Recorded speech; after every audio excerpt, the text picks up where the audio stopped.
Hello class 7 ਸਤਿ ਸ਼੍ਰੀ ਅਕਾਲ। ਅੱਜ ਆਪਾਂ ਕਰਾਂਗੇ ਪਾਠ 10 ਸ਼ੇਰਨੀਆਂ। ਹੋਰ ਬੱਚੇ ਤੇ ਸੌ ਗਏ ਸਨ, ਪਰ ਸਭ ਤੋਂ ਛੋਟਾ ਅਜੇ ਜਾਗਦਾ ਸੀ।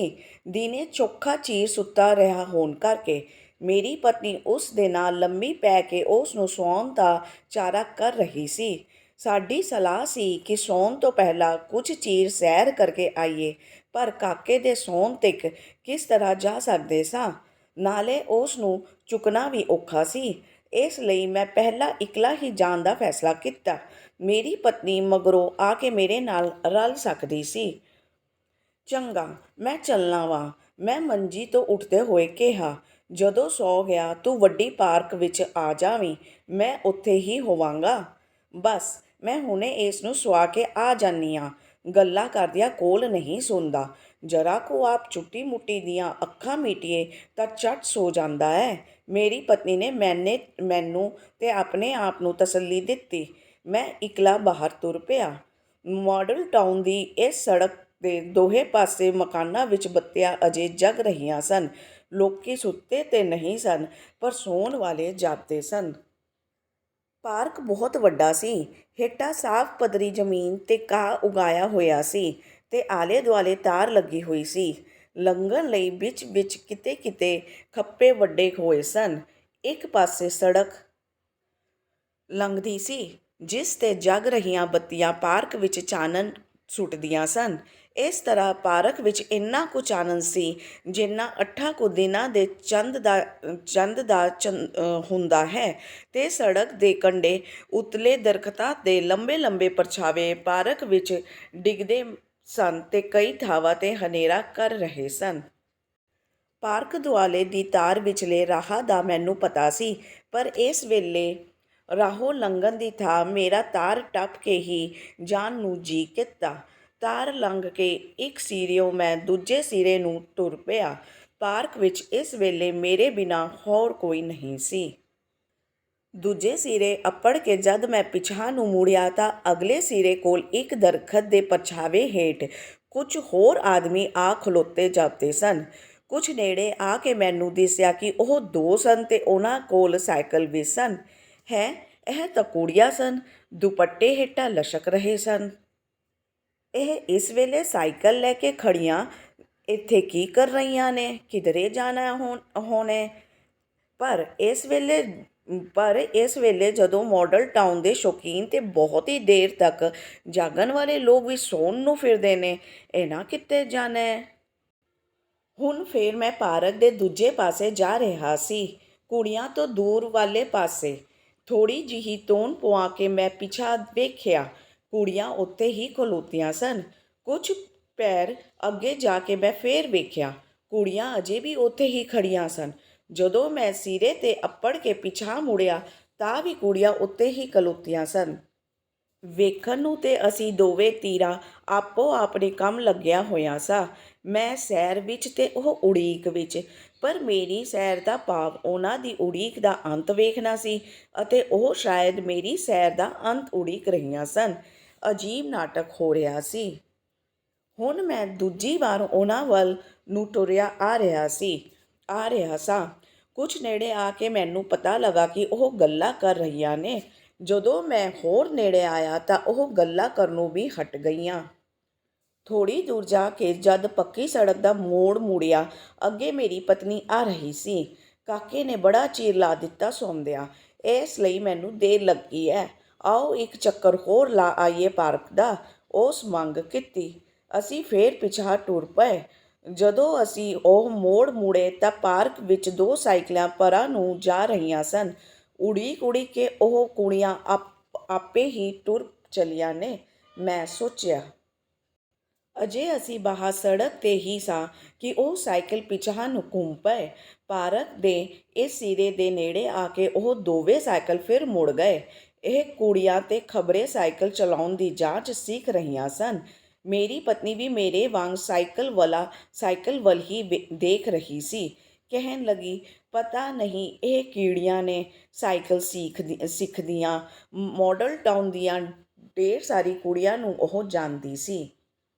ਜਦੋਂ ਅਸੀਂ ਪਾਰਕ ਵਿੱਚ ਵੜੇ ਤਾਂ ਕੁੜੀਆਂ ਸਾਈਕਲ ਤੋਂ ਉਤਰ ਗਈਆਂ ਤੇ ਪਹਿਲਾਂ ਵਾਂਗ ਉਸੇ ਦਰਖਤ ਦੀ ਛਾਵੇਂ ਖਲੋ ਗਈਆਂ। ਮੇਰੀ ਪਤਨੀ ਉਹਨਾਂ ਕੁੜੀਆਂ ਨੂੰ ਪਛਾਣਨਾ ਚਾਹੁੰਦੀ ਸੀ। ਅਸੀਂ ਟਹਿਲਦੇ-ਟਹਿਲਦੇ ਉਹਨਾਂ ਦੇ ਨੇੜੇ ਹੁੰਦੇ ਗਏ। ਜਨਾਨੀ ਨਾਲ ਹੋਣ ਕਰਕੇ ਮੈਨੂੰ ਉਹਨਾਂ ਦੇ ਨੇੜੇ ਜਾਂਦਿਆਂ ਕੋਈ ਡਰ ਨਹੀਂ ਸੀ। "ਤੁਸੀਂ ਉਤਰ ਕਿਉਂ ਗਈਆਂ ਹੋ? ਇਹ ਤਾਂ ਸਰੋਜ ਤੇ ਬਿਨਾਂ ਨੇ।" ਉਸ ਨੇ ਉਹਨਾਂ ਵੱਲ ਹੱਥ ਕਰਕੇ ਮੈਨੂੰ ਦੱਸਿਆ ਤੇ ਫਿਰ ਉਹਨਾਂ ਨੂੰ ਕਿਹਾ, "ਚਲਾਓ ਚਲਾਓ, ਜਰਾ ਅਸੀਂ ਵੀ ਵੇਖੀਏ। ਥੱਕ ਗਈਆਂ ਵਾਂ, ਜਰਾ ਸਾਹ ਲੈ ਕੇ ਚਲਾਵਾਂਗੀਆਂ।" ਜਿਹੜੀ ਉਹਨਾਂ ਵਿੱਚੋਂ ਸਰੋਜ ਸੀ, ਉਸ ਨੇ ਬਹਾਨਾ ਬਣਾਇਆ। ਇਹ ਆਪਣੇ ਆਪ ਨੂੰ ਮੇਰੀ ਪਤਨੀ ਦੇ ਬਹੁਤਾ ਨੇੜੇ ਸਮਝਦੀ ਜਾਪਦੀ ਸੀ। "ਕਦੋਂ ਕੁ ਦੀਆਂ ਚਲਾਉਂਦੀਆਂ ਪਈਆਂ ਹੋ?" ਮੇਰੀ ਪਤਨੀ ਨੇ ਉਹਨਾਂ ਦੇ ਥੱਕ ਜਾਣ 'ਤੇ ਪੁੱਛਿਆ। "ਨਹੀਂ ਭੈਣ ਜੀ, ਅਜੇ ਤਾਂ ਅਸਾਂ 2-3 ਚੱਕਰ ਹੀ ਲਾਏ ਨੇ। ਉਂਝ ਸਾਨੂੰ ਸੰਗ ਆਉਂਦੀਆਂ ਐ," ਬੀਨਾ ਨੇ ਕਿਹਾ। ਸ਼ਾਇਦ ਉਸ ਨੇ ਬੁੱਝ ਲਿਆ ਸੀ ਕਿ ਮੈਂ ਹੀ ਉੱਥੋਂ ਸੈਰ ਕਰਦਾ ਗਿਆ ਸਾਂ ਤੇ ਇਸ ਲਈ ਠੀਕ-ਠੀਕ ਦੱਸ ਦਿੱਤਾ, "ਸੰਗ ਕਰਕੇ ਹੀ ਇਸ ਵੇਲੇ ਆਉਂਦੀਆਂ ਓ।" ਹੋਰ ਕੀ ਕਰੀਏ, ਪਾਰਕ ਵਿਹਲਾ ਹੀ ਇਸ ਵੇਲੇ ਹੁੰਦਾ ਹੈ। ਉੱਥੇ ਜਵਾਬ ਦੇਣ ਲਈ ਗੱਲ ਫਿਰ ਸਰੋਜ ਨੇ ਫੜ ਲਈ ਸੀ। "ਤੇ ਇੰਨਾ ਤੁਹਾਨੂੰ ਕੀ ਚਾਅ ਚੜ੍ਹਿਆ ਹੈ ਸਾਈਕਲ ਦਾ? ਅੱਧੀ ਰਾਤੀ ਲੁਕ-ਲੁਕ ਕੇ ਸਿੱਖਦੀਆਂ ਫਿਰਦੀਆਂ ਹੋ।" "ਨਹੀਂ, ਚਾਅ ਕਾਹਦਾ ਹੈ, ਬਸ ਲੋੜ ਹੈ।" "ਲੋੜ ਕੀ? ਹੁਣ ਸਾਈਕਲਾਂ 'ਤੇ ਪੜ੍ਹਾਉਣ ਜਾਇਆ ਕਰੂੰਗੀਆਂ।" "ਹਾਂ, ਵੇਖੋ ਨਾ ਭੈਣ ਜੀ," ਬੀਨਾ ਫਿਰ ਸਮਝਾਉਣ ਲੱਗੀ, "ਪਹਿਲਾਂ ਘਰੋਂ ਤੁਰ ਕੇ ਅੱਡੇ 'ਤੇ ਜਾਓ, ਫਿਰ ਬੱਸ ਤੋਂ ਉਤਰ ਕੇ ਟੁਰ ਕੇ ਪਿੰਡ ਅੱਪੜੋ। ਸੜਕ ਤੋਂ ਮੀਲ-ਮੀਲ ਦੂਰ ਪਿੰਡ ਨੇ, ਜਿੱਥੇ ਅਸੀਂ ਪੜ੍ਹਾਉਂਦੀਆਂ ਹਾਂ। ਇਹਦਾ ਤਾਂ ਕੋਈ 2 ਪੈਰ ਘੱਟ ਹੋਵੇਗਾ, ਪਰ ਮੇਰਾ ਤੇ ਪੂਰਾ ਮੀਲ ਹੈ। ਸਾਰਾ ਪਿੰਡ ਉਜਾੜ ਬਿਆਬਾਨ। ਦੱਸੋ ਭੈਣ ਜੀ, ਭਲਾ ਸਾਡਾ ਉੱਥੇ ਕੌਣ ਹੈ? ਸੱਚੀ ਇੰਨਾ ਡਰ ਆਉਂਦਾ ਹੈ, ਪਤਾ ਨਹੀਂ ਪਿੰਡ ਅੱਪੜ ਕਿਵੇਂ ਜਾਂਦੀਆਂ ਹਾਂ।" "ਹਾਂ, ਡਰ ਤੇ ਬਹੁਤ ਹੀ ਆਉਂਦਾ ਹੋਣਾ ਹੈ।"